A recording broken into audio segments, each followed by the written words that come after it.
Hello there, I'm Jimmy Vegas, and this is the Ultimate Unity tutorial series, and welcome to episode 1. So, in this epic series, we will learn as much as is humanly possible to learn in Unity, with a big focus towards in depth coding and quality graphics, as well as so much more.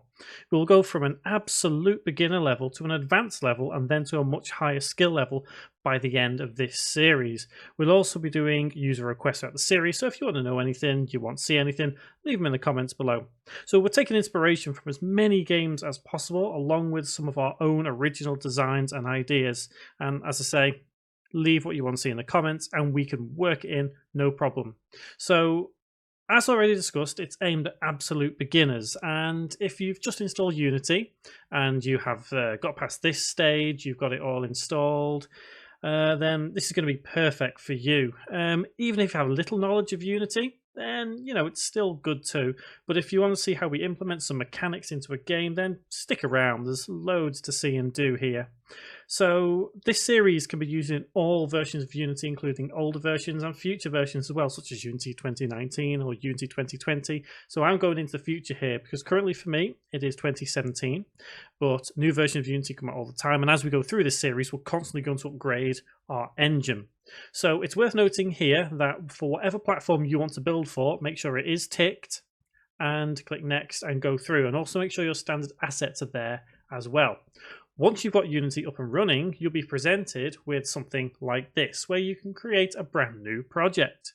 So you can call your project whatever you want. I'll just call it JV Project. Save it where you want. Now this is going to be done entirely in 3D, so we have to make sure the 3D option is enabled. We don't need to worry about 2D, and we don't need to worry about any asset packages, because anything we do use will be added in as and when we go through the series. Once you're done, click on Create Project, and you'll be presented with something which should look very similar to this layout right here. This is the default Unity layout, so when you start Unity for the first time, it will look exactly like this. But that doesn't mean to say that you have to keep it like this. So I'll explain this entire window here and then show you what you can do to get it looking and feeling how you would feel more comfortable using it. So over here we have the hierarchy. The hierarchy is where we store all of our game objects within the scene. So everything here is text format of what we see in this big scene view here. For an example, we have the main camera right here. If we click it, we can actually see it's selected in our scene view. Now, the scene view is where we store pretty much everything visually, and as I say, the hierarchy is done text, so we can click things and it selects it in the scene. So the scene view is where we can click things as well. And a couple of little things: if we hold down our right mouse button, we can pan our camera around. Obviously the left click is to select things. Our middle mouse wheel, if we scroll, we can zoom in and out, and if we click the middle mouse wheel, the little hand appears, which means we can shift our scene around. It may get a little bit of getting used to, but you'll soon get grips with it. You'll soon understand what's going on. It's pretty simple once you know how to do these little things. So next along we have the game tab. Now the game tab is what we can actually see our game looking like when we press play up here. This play button dictates that we can actually play the game. So if, for example, we were in scene view, we can press this play button and you'll notice it goes slightly darker, and then we're playing the game itself. So if we have our game here, we have a character, we can walk around with it and we'll see it all here to test things out. So over here we have the inspector panel. The inspector panel is where we store all little settings of each object within the game. Currently we have the directional light selected, and we can see that we can change its color, the intensity, the shadows, all kinds of things here. You can really go in depth with this inspector panel because there's so much to use and so much to play around with. As I say, as we go through the series, we'll deal with this quite a lot. All kinds of different objects have different settings and different components, so don't feel too put off by what we see at the moment. Down the bottom here, we have the project window. Now the project window is where we store all of our assets.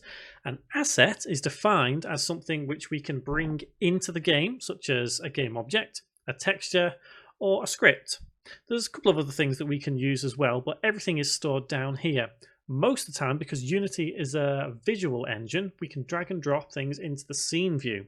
but we'll get to that soon. Last thing we have here is the console. Now the console is a great little tool for when we start scripting. If we have errors, if we have problems, they'll be displayed here in the console, and it will tell us where to go within that script to kind of work it out and fix it. Here we have the animation tab. Now, by default, Unity may not present you with this animation tab, and if it doesn't, you need to click this little icon here, and then click on Add tab, and then click on Animation. This brings me nicely onto the next point of Unity. It is highly customizable the way it looks. For example, we could take this Game tab here, and if we hold the left mouse button down, we can drag and drop and place it anywhere we want. So we could have it down here. We could even have it as an own object of itself, like this. So it is kind of disconnected from the rest of the engine, so it can be moved anywhere. That's not to say that that isn't the only one that can be done like that. We could take the Animation tab, for example, and bring it up here, so we can see it a bit larger, so we don't need to worry about fiddly little things. So I'm going to bring the Animation tab down here, back here. Let's bring the Game tab back up here, and you can see that it snaps together where it thinks the mouse is and how it should look. So you can customize this in many ways. You could bring the Inspector panel over here and bring the hierarchy over here. You could bring Scene View down here. Play around with it. See how you feel the whole Unity interface works best for you. There's no set way of doing it, but I'm going to leave mine as the default. So next, what we're going to look at is the build settings. So before we go anywhere in development, we need to kind of realize what platform we're initially aiming for. If we click at the top on File and go down to Build Settings, we can see here that we have a few options. Scenes in Build, which we don't need to worry about now because we don't have an actual scene. And then here we have loads of platforms to choose from. So by default, it's going to say PC, Mac, Linux, and that's dictated by the little Unity icon here. Now, anything you build in Unity can be built for any platform. If you've built it initially for PC and you decide, do you know what, this might do well on Android, you can easily change it to Android by clicking on Android and clicking on Switch Platform. It'll take just a second, especially in a project with nothing in it, but if you have a larger project, it's going to take a little bit more time because it has to kind of rework itself to understand, because you have to remember an Android system and a PC system are two completely separate things, and because Unity can support all these systems, it just needs to kind of think of it as reworking its own brain just a little bit. So Unity itself is fantastic for a lot of things, especially when it comes to mobile devices and PC. It can also go with Xbox and PlayStation. However, as we can see here, the license does not cover PS4 publishing. The reason being is Unity is free, like this. However, there are certain tiers that you would pay for in Unity, and it's these kind of things that you would have to upgrade your Unity to get the license to publish on. I'm going to stick with PC, Mac, and Linux, so I'll switch that platform back. Like I say, it's just worth remembering that it will take longer to switch platform when you have a big project. So once we've done that, we can click the little X here. And as I said, Unity is very object oriented, but that's not to say there isn't just as much coding involved. All the coding we do in this series will be done in C# because it is the only language that Unity really supports now. It used to support JavaScript for many years. However, it's kind of being phased out, so there's no point doing any JavaScript. It all will be C#. So I'm going to show you a couple of different options that we can use for the objects in here. Now, Unity can do very basic objects, and although they are basic, we can manipulate them in clever ways to make them seem more advanced. However, a lot of models need to be made outside of Unity, or you can probably get some plugins for Unity to create models yourself, but you have to remember that sometimes these may cost a little bit of money. So the objects that we can use, if we go to Game Object, go to 3D Object, and we can insert some of these objects, no problem. So if we insert a cube, we can see over here we have the position set to some very strange numbers. And what I like to do at the beginning of any project is set this position to 0. 0, 0, 0 on the X, Y, and Z means that this is dead center of our scene. So if we go 0, tab, 0, tab 0. Where this cube is now is the dead center of the screen. And if we're all the way over here, for example, we're not really focused on the cube, but we want to, we can double click in the hierarchy and we can see it right there. Another neat little trick is if we're not on it and we click on the cube, and if we press F, we also focus in on it. So if we go to the hierarchy and press F, we can see that it does highlight whatever was selected. So if we have loads of objects in our hierarchy and we've got one selected, but we've scrolled and scrolled and scrolled and we're not sure where we are, if we press F, it will highlight where we are in the hierarchy, as well as selecting that object. So as I discussed, we have a couple of options here on the transform. We have the position on the X, Y, Z. X is always dictated by the red arrow, Y is always dictated by the green arrow, and Z or Z is always dictated by the blue arrow. And you can see here, that's all good. So let's hold down our right mouse button and just pan around. And if we hold down the mouse wheel, we can bring ourselves up to get a different perspective on the cube. We can also rotate the cube on the X, Y, or Z, and instead of actually typing in a number, for example 20, we can actually hover the mouse over the letter itself, hold down the left mouse button, and change this. And you can see that the more we hold and move the mouse, the rotation goes up and down depending on how far we want to rotate it. So this applies to everything within Transform. So you can position like so. To reset or undo, hold Control, press Z. And I'm going to set the rotation back to 0 and 0 on the Y there too. And obviously it works the same with the Z. So the scale is actually the size of the object. So if we want to make it larger, we could hover the mouse over X, hold down left mouse button and stretch like so. Or type in a number. Let's have 10. And we could even shrink it if we want to. So let's have 0.2. And you can see now that is the shape of this object. Big column. So let's zoom out. And like I say, this applies to literally every possible object that we can have in the game. So let's try a different object, 3D object, and let's try a sphere. And you can see that these numbers are kind of the same sort of things by default. So we can set it to the middle, and we can also move things up and down, no problem. So if we go onto our cube again, I'm going to go down onto Box Collider. Now a Box Collider represents whether an object can be collided with. And what I mean by colliding is this sphere and this cube are now colliding because they're intersected. So a Box Collider is required, for example, when we have a player, but we don't want them to be able to walk through this. And you'll notice when an object is selected that it has the orange outline all the way around the scene view. But if we look closely, we can see a green line. This green line is the Box Collider itself. If we turn off the Box Collider by ticking here, you'll notice the green line turns very faint, which indicates the Box Collider is not active, and things can easily pass through. However, they can only easily pass through in the game view. So if we turn the Box Collider on, we can still see this sphere is intersected, but that doesn't matter too much because we're not really using physics at the moment. But you can intersect anything within the scene view. Well, in the game view, things may turn out a little differently when we use physics, but we'll get into physics sooner or later. So Mesh Renderer down here is actually representative of whatever the object is encased in. So if I pull out this object here, and all I've done there is hold the left mouse button down and drag on the Z axis and pull this sphere out.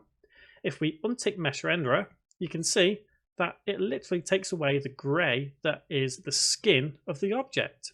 And obviously if we turn it back on, it reappears. This is called a material, but we'll get into materials in the next episode. So we've covered quite a lot of things in this episode already, considering it is for beginners. But there is one more thing I do want to explain when it comes to objects. Now, these particular objects are very restricted in what we can do with them, but some objects can be manipulated in very different ways with very different results. One of the best objects to use as an example is the terrain. So I'm going to just click on the cube here and press delete to get this out of my scene, and the same with the sphere. Feel free to play around with these objects and explore and experiment and see what kind of things you can come up with, different shapes and sizes. So if we go to Game Object again, go to 3D Object and then go down here to Terrain, You'll notice if we pan the camera around, this turns into one big white sheet. Now, this sheet is what makes the terrain amazing because this can be used as a landscaping thing. You can have it small, you can have it large, but I'll briefly explain a couple of things about the terrain before we finish this first episode. So I'm going to zoom out. I'm going to move up here. And this first option here, if we hover over it, we can see it gives us a little note and it says raise and lower terrain height. So if we click it, it gives us a couple of different options, which are the brushes. So if we take this brush here, the first one, we can set the brush size from 1 to 100. So obviously 1 being very small, 100 being quite large. And opacity represents just how much or how little we do it. So for example, we have the opacity set as 100. If we click, it raises the terrain into a bump quite high. So if I come around here, we should be able to see. If we can't see, like this, let's give this a go. Let's take our directional light here and let's disable it. So we can tick this little tick up here in the inspector panel and it turns it off. And we can already see our terrain has this big bump here. So, on contrast to that, if we take the opacity down to, let's say, about 20 and do the same thing again, the bump is much smaller. Now, if we hold down our mouse button, our left mouse button I should say, and move the mouse up, you'll see that we can actually make this bump as big as we actually want it to. So obviously to undo everything, it's same again, hold control, press Z. So let's undo them. Make sure our terrain is still selected. And the next little tool along, if we hover over it, we'll see set the terrain height. Now this is a way of making all of the terrain the same height. So if we set our brush size as 100, opacity is 20, we can set our height parameter here. So let's set it to 24. And if we hold our mouse and move around, you'll see that rather than keep going up, it'll raise the terrain to a height of 20 and then it'll stop. It'll just go flat. This is handy for when we want to make dips in a terrain, up, down, maybe we've got a pool of water, but this is something we can always work towards. So the next one along, we have smooth height. Now smooth height is a way of actually smoothing those jagged edges. So I'm going to undo what we've done there, start a fresh terrain, and I'll disable this directional light again and terrain. If we use this tool, for example, you'll see it comes up spots. So I'm going to set the opacity quite high and just click. So we can see, sorry, I should actually set it, raise it first. So if we raise the terrain on those bumps, then come back to smooth height, we can probably take this tool, and if we hover the mouse over and have the opacity quite low, you'll see that it's kind of smoothing those rough edges on the terrain to make a more kind of hillish, if you will. And obviously, the higher the opacity, the more strength there is in evening everything out. So you can see the shape the terrain is taking. And as I said, this is one of the best examples to show just how versatile objects can be in Unity. So the other four options here, I'm not going to go into these three because these three are going to be for another time. But basically, these colour the terrain. That's this one. And these two put grass and trees on the terrain. That's where Unity gets fun, because you can really customize how your world looks just by using those two options there. By all means, have a little play around and explore. So I'm going to undo that and set it back to a plain terrain. And this final one is the options. Don't really need to go into too much detail at this point with the terrain. However, one thing I will note is down here on the resolution, we have the terrain width, length, and height. Now, these sort of things need to be set early on because the terrain will stretch. If you've made your terrain already and you change these, the width and the length, they will actually stretch your terrain, so it may go a little uneven and look a little crazy. So it's probably not wise to change these once you've already started building your terrain. And I'm going to set these to 1000 by 1000, not 100, 1000 by 1000, just to make it a little bit bigger so there's more to work with. So, last thing we need to do here is let's save this scene.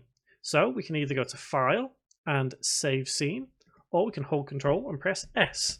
And it'll give us a little prompt to save, and you'll notice the file type is called just Unity.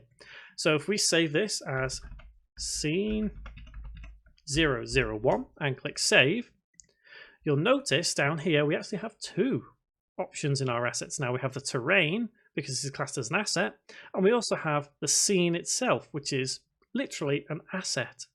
So if you go onto a new scene, go File, New, you'll be presented with that default view again, but we can always get back to that previous scene by double-clicking Scene 001. And it's worth pointing out that sometimes this may happen. All it is just the whole scene kind of rendering its own lighting, working itself out, and you can see down here that it is just working it out.